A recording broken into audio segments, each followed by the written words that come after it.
Actuellement en tournage à Montréal, le quatrième long métrage d'André Turpin touche à sa fin lorsque nous rencontrons toute l'équipe ce lundi 22 décembre dernier.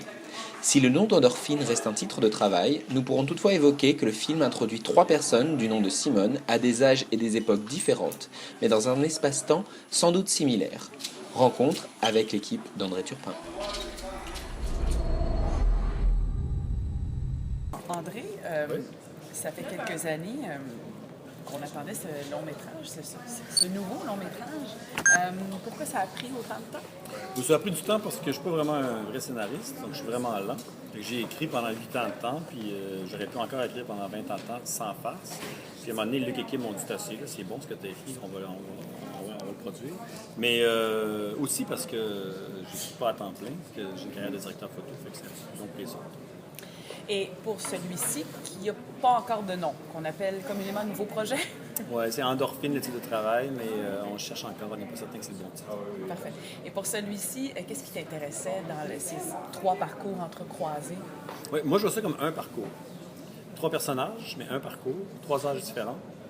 C'est un peu le drame d'une petite fille qui évolue dans la vie, qui évolue. C'est-à-dire une petite fille qui est témoin du meurtre de sa mère et qui a un choc post-traumatique qui fait en sorte qu'elle devient complètement sans émotion. Elle devient un peu psychopathe, elle ne réagit plus à rien. Fait suite à ça, elle a une recherche de sensorialité importante qui se développe.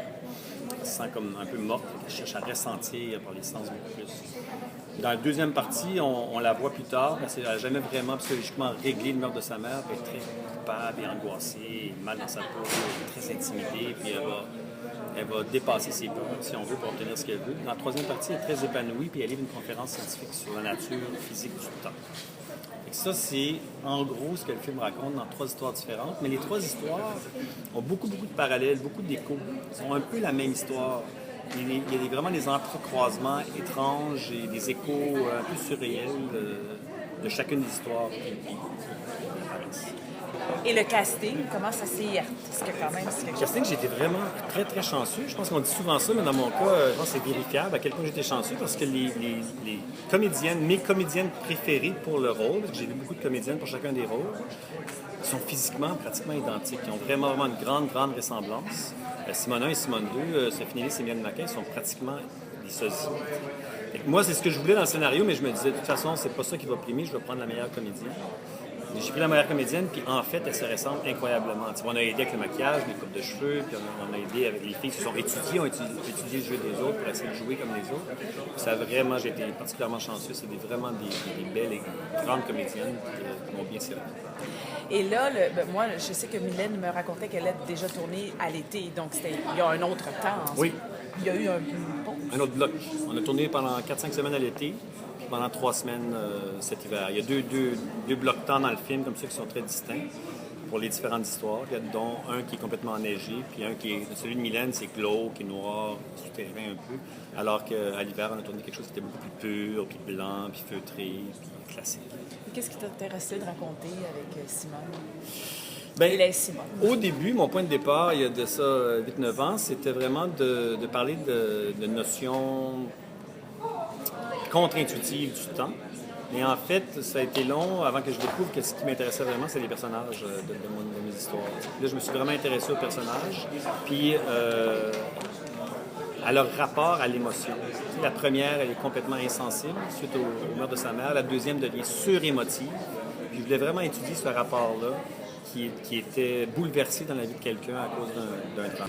André, est-ce que c'est le fait de travailler avec Lise sur Tom à la ferme qui t'a donné envie de lui proposer le rôle, ou est-ce que...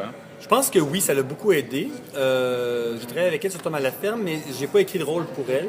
Et je l'ai vu en casting parmi d'autres. Mais c'est sûr que ça n'a pas dû nuire de la connaître personnellement, de l'aimer, de l'avoir vu travailler, puis d'apprécier son travail sur Tom à la ferme. Et concernant Sophie, c'est à quel moment est-ce que tu as entendu parler de son travail?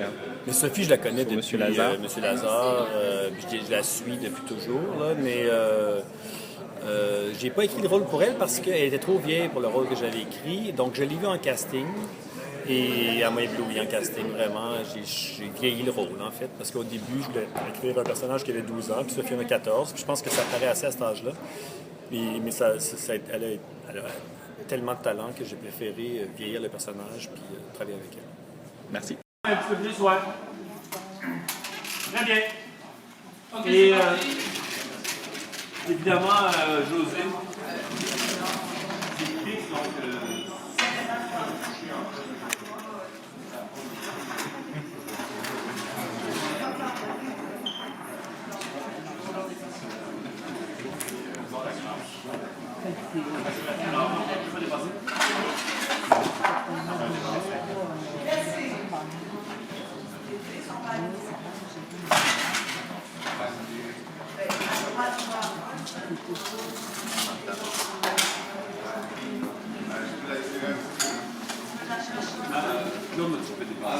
Ouais. Vas-y. Fais-le, José, écoute José. Ok, allons-y. Et moteur, s'il vous plaît. Silence partout, s'il vous plaît. Silence total partout. Ça va être une très longue prise. Silence. Moteur.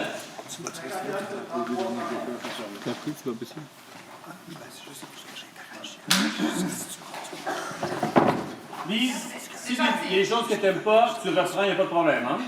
Non, mais c'est vrai. Vas-y. Merci. Et action. Donc, tout ce que nous percevons, nous déformons. La question que je pose est la suivante. Comment déformons-nous le temps? Allô Mylène, allô Sophie. Allô. Alors nous sommes aujourd'hui sur le tournage du dernier film d'André Turpin où vous avez été donc, vous incarnez de Simone et c'est aujourd'hui votre dernier jour de tournage. En fait, c'est la journée de Simone. C'est Simone 3 qui tourne aujourd'hui. Ouais. Excusez, elle est fatiguée. J'ai vraiment d'être fatiguée. OK. Je suis pas de même d'habitude. Mais on a terminé toutes les deux la semaine dernière, en fait. Moi, hier, c'était ma dernière journée. Puis aujourd'hui, c'est la conférence scientifique de Simone 3. Puis moi, C'est ça. j'ai fini vendredi passé. Qui est jouée par... Pas aujourd'hui. Donc c'est ça. Donc en fait vous êtes arrivé sur le projet à quel moment exactement? Est-ce que vous avez passé les castings l'an dernier? C'était quand? Mais moi, j'ai passé pendant pas l'été. C'était au printemps dernier. Ouais. Printemps dernier, c'était à peu près au mois de mars, ça a commencé. Ouais. Les premières auditions. Puis ouais. Et donc vous connaissiez déjà le travail d'André? Plutôt on peut dire avec la photo sans doute. Non, moi, je connaissais pas ça. T'avais pas vu un crabe dans la tête? Non, j'ai regardé après qu'on À a fait. présent, ouais. Ouais. Ouais. Mais je connaissais pas, mais dès que j'ai rencontré, il était vraiment fin. Fait que j'étais tout de suite très proche de lui, là, très amical avec lui. Et puis toi Mylène, c'est ton un premier long métrage en tant que comédienne? Premier long métrage, ouais, Oui. c'est mon premier grand rôle au C'est ça. cinéma. Ouais. Et qu'est-ce que ça fait de tourner donc, dans une équipe comme ça aussi passionnée? Ah ben, je me sens extrêmement choyée d'avoir eu... Arrête de rire! Je me suis... Une chance qu'on n'a pas tourné ensemble, une chance que nos On n'a histoires aucune scène soient en ensemble. parallèle, parce que ça aurait eu aucun sens. On n'a aucune scène On aurait ensemble. des fous rires tout le long, ce serait incroyable. Mais non, je suis extrêmement choyée comme premier projet de tomber avec André Turpin, Sophie Nélis, puis Microscope, les producteurs sont vraiment... ils sont tellement gentils. Arrête de rire! Elle est indomptable.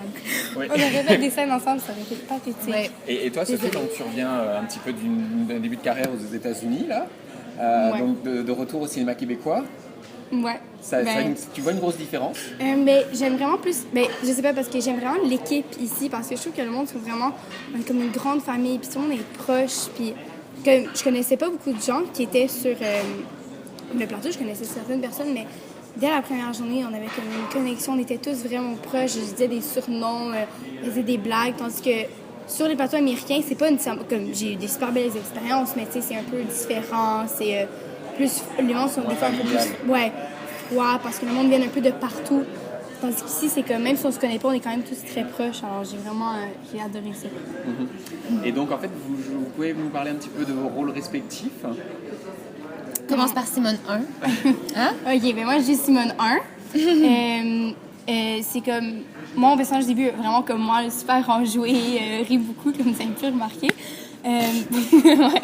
Beaucoup d'énergie. Puis là, c'est tellement comme sa mère, elle meurt, elle a comme un changement drastique, puis elle a plus d'émotion, elle ressent plus rien. Et puis, elle va commencer à faire des trucs étranges, comme se dessiner dans la main ou se faire mal pour ressentir quelque chose. Et elle a une obsession avec sa langue. Donc, elle va essayer de licher les trucs pour avoir comme le genre de contact entre deux langues. OK, moi j'ai toujours une obsession avec ma langue. Ouais. Dans Simone 2, en fait, Simone 2, elle est... on suggère que c'est la même personne, mais ça l'est pas nécessairement. En fait, c'est un peu de l'ordre de l'inconscient, les ressemblances qu'il y a entre les personnages. Mais la Simone 2, elle est timide, maladive. Puis elle vit toute seule, recluse. Elle travaille dans un sous-sol, dans un stationnement de béton. Elle a peur de rentrer en contact avec les gens. Puis elle est complètement fascinée, même, je dirais, obsédée par sa voisine.